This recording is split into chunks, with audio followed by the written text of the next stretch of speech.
dit, lui c'est Monsieur Nguéni. Bonjour.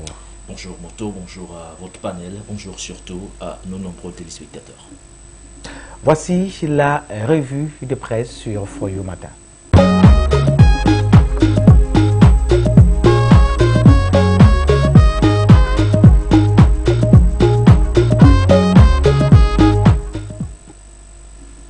La revue de presse de quelques tabloïds et bien sûr de quelques journaux en ligne parus à notre rédaction ce matin. C'est tout d'abord du côté du Burkina Faso, plus précisément avec le site d'information Ouakattsira qui revient sur cette audience accordée par le colonel-lieutenant Paul-Henri Sandaogo Damiba aux deux anciens chefs de l'État du Burkina Faso. On parle bien de Roch-Marc Christian Kaboré et de Jean-Baptiste Ouedraogo selon Ouakattsira ce matin. Cette audience entre dans le cadre, bien sûr, d'une réunion de concertation visant, entre autres, à évaluer des sujets d'intérêt général. La rencontre entre ces trois personnalités témoigne surtout de la volonté de réconciliation du chef de l'État pour un Burkina uni, déterminé et solidaire dans la lutte contre le terrorisme. Voilà donc une information qui est amplement développée ce matin par nos confrères de Ouakattsira. On reste toujours avec, bien sûr, ce site d'information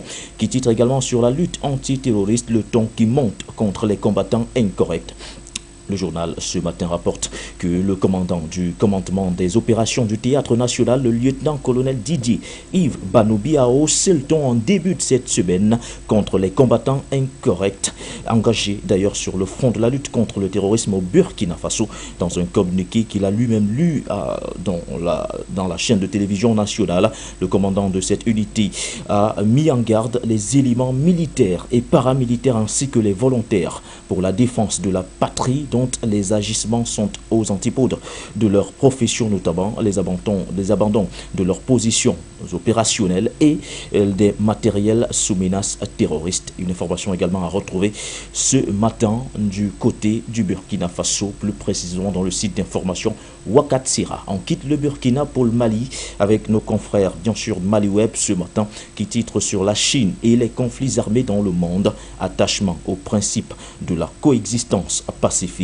Selon le journal ce matin, la farouche adversité que les puissances occidentales, les États-Unis en tête, manifestent à l'égard de la Chine et de la Russie sur les plans économiques, géopolitiques et géostratégiques ne pouvait que conduire à une confrontation violente, ne serait-ce pas par procuration. Le conflit russo-ukrainien en est un témoignage éloquent à cette assertion que vous avez d'ailleurs sur votre petit écran à l'instant, la une d'ailleurs du site d'information Mali Web ce matin. Le Mali, et c'est toujours ce titre avec bien sûr la classe politique qui serait aujourd'hui divisée après l'adoption du projet de loi électorale par le Conseil national de la transition. Il faut bien sûr rappeler rapidement les faits en rappelant bien sûr que le 17 juin dernier, le projet de loi portant modification bien sûr de l'adoption de ce projet de loi, amendement et précédemment ce projet qui avait été proposé par la commission de loi du CNT a été donc adopté,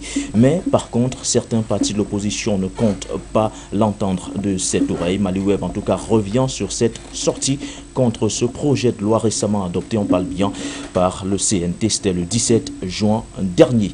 On termine avec Mali Web du côté du Mali, la Cour suprême, le président de la transition qui a donc présider la cérémonie d'installation et de prestation des serments des nouveaux membres, en présence d'ailleurs du Premier ministre, du ministre de la Justice, des droits de l'homme, garde de sceaux, du gouverneur et du maire du district de Bamako, des membres du bureau de la Cour suprême, du bâtonnier de l'ordre des avocats. Le président du Conseil supérieur de la magistrature a donc procédé à l'installation de Fatouma Teya, Moussa Diarra et Mamadou Lamine Koulibaly respectivement dans leurs fonctions de président, vice-président et premier avocat général de la Cour suprême du Mali. Une information également à retrouver ce matin dans le site d'information Mali Web. Du côté de la Côte d'Ivoire, on revient sur ces pluies diluviennes qui se sont abattues hier dans la ville d'Abidjan, de fortes inondations qui ont fait 4 morts, dont 4 enfants selon d'ailleurs le bilan officiel qui est rendu public. Il faut dire que cette pluie diluvienne qui s'est donc abattue dans la nuit de lundi au mardi 21 juin sur la ville d'Abidjan en banlieue a occasionné des inondations et de forts dégâts dans plusieurs quartiers.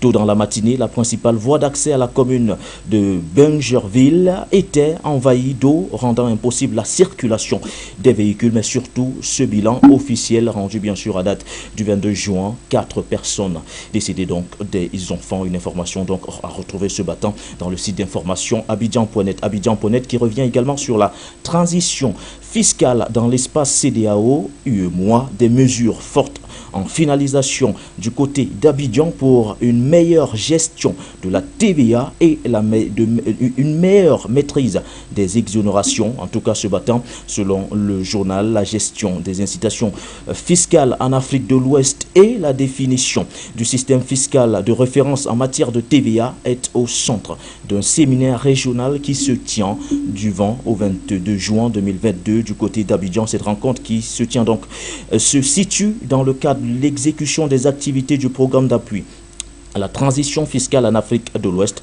un programme conjoint des commissions de la CEDEAO et de l'UEMOA. Plus de détails, allez, faites-y un tour ce matin dans le site d'information Abidjan.net. Du côté du Gabon, nous sommes en Afrique centrale ce matin. Nos confrères de Gabon Actu reviennent en éducation avec le taux de réussite au BEPC, le brevet d'études de premier cycle qui est en baisse de 11%, selon d'ailleurs les chiffres révélés ce matin par nos confrères de Gabon Actu.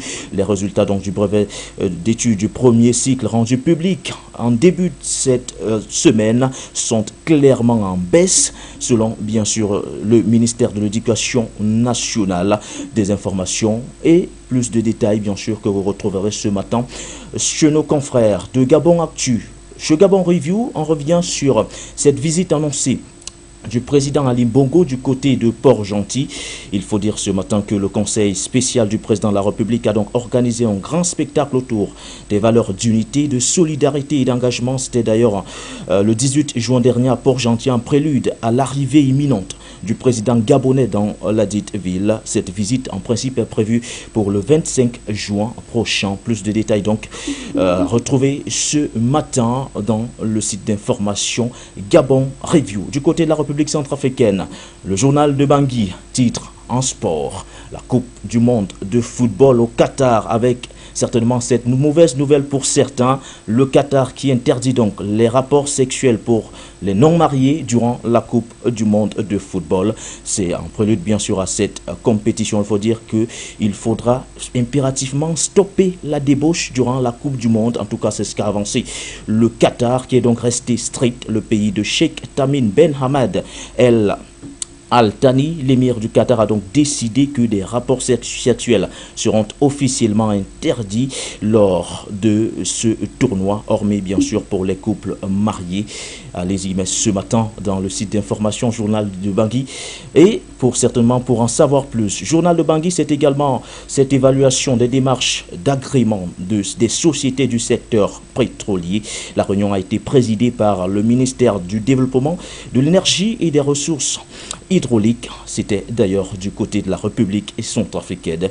Pour en savoir plus, ce matin, le Journal de Bangui est là pour vous. Du côté de la République centrafricaine, toujours du côté bien sûr de l'Afrique centrale, nous sommes cette fois au Tchad. Nos confrères de Tchad Info qui titrent sur la relation bilatérale entre le Tchad et la France, et selon bien sûr cette une, pour répondre à la menace dans le domaine sécuritaire, la France maintiendra donc au Tchad un dispositif militaire adapté aux besoins des partenaires, notamment des ministères français des armées. Une information également amplement développée ce matin par nos confrères de Tchad Info. Du côté du Cameroun, toujours en Afrique centrale, le quotidien gouvernemental Cameroun Tribune titre sur la session parlementaire avec bien sûr en une l'avis de suppléants, selon le journal, élu ou nommés dans les mêmes conditions que les titulaires de sièges au Sénat et à l'Assemblée nationale. Les suppléants cessent souvent d'exister une fois le processus de leur désignation achevé, ne bénéficiant d'aucun traitement parce qu'aucune disposition légale ne l'a prévu. Ces honorables donc doivent pourtant faire face aux nombreuses sollicitations de leurs électeurs. Le dossier de la rédaction, il est ouvert ce matin dans le quotidien gouvernemental camerounais, de la page 7 à la page page 9. Toujours du côté du Cameroun, la nouvelle expression. Il s'agit d'un quotidien d'information qui revient également en sport ce matin avec ce mondial qui s'annonce en fanfare en fin d'année 2022. Le premier carton rouge sorti donc au Qatar selon le journal pendant la Coupe du Monde qui se déroulera du 21 novembre au 18 décembre 2022. Les relations sexuelles hors mariage seront donc interdites sous peine de prison pouvant aller jusqu'à 7 ans selon bien sûr les autorités judiciaires du côté du Qatar. Une information également relayée ce matin du côté du Cameroun par le site d'information La Nouvelle Expression. La revue de la presse, on la termine du côté de la France. Le continent européen également mis en exergue ce matin sur For You Télévision. Nos confrères du Figaro ce matin qui décidément ont du mal à tourner la page des législatives ou du moins du deuxième tour. Et ce matin, cette une, encerclée par ses opposants, Emmanuel Macron cherche la sortie du labyrinthe. Selon le journal, le chef de l'État consulte les chefs de parti pour tenter de trouver une issue à la crise politique à l'Assemblée nationale. C'est une information amplement développée ce matin par le journal, le site d'information Le Figaro. Du côté de Libération, c'est pratiquement le même visage puisqu'on revient sur cette panique chez les macronistes. On minore l'absence de majorité absolue à l'Assemblée nationale. Ou ça, un problème de majorité à l'Assemblée nationale? Point d'interrogation. En tout cas, le journal le fait comprendre qu'à Matignon, Elisabeth Borne est à la barre et veut que ça se sache. Pour la forme, la première ministre a d'ailleurs remis hier mardi matin sa démission au président qu'il a refusé de façon sèche afin que le gouvernement puisse d'ailleurs demeurer à la tâche selon l'Élysée, selon d'ailleurs les informations qui nous parviennent de l'Élysée. Les ministres ont été convoqués dans la foulée pour une réunion autour de leur chef. Il faut simplement dire que de ce côté, notamment le parti au pouvoir a toujours du mal à digérer on va pas dire sa défaite, mais le fait que bien sûr le parti d'Emmanuel Macron ait perdu la majorité durant bien sûr ce deuxième tour des législatives. On parle bien de l'Assemblée nationale. Voilà, c'est sur ce que nous mettons un terme à cette revue de la presse, la troisième livraison de la semaine, édition du 22 juin 2022. Portez-vous bien, passez surtout de très bons moments en compagnie de Moto. Merci bien, monsieur Yankene, pour cette belle revue de presse. On se donne rendez-vous demain lorsqu'il sera 7 heures exactement. Et là encore, on sera fixé sur les différentes orientations, voire lignes éditoriales de la presse internationale. Bien des choses à vous du côté de la rédaction centrale. Mesdames et messieurs, dans un coup instant, on revient en plateau pour embrayer sur le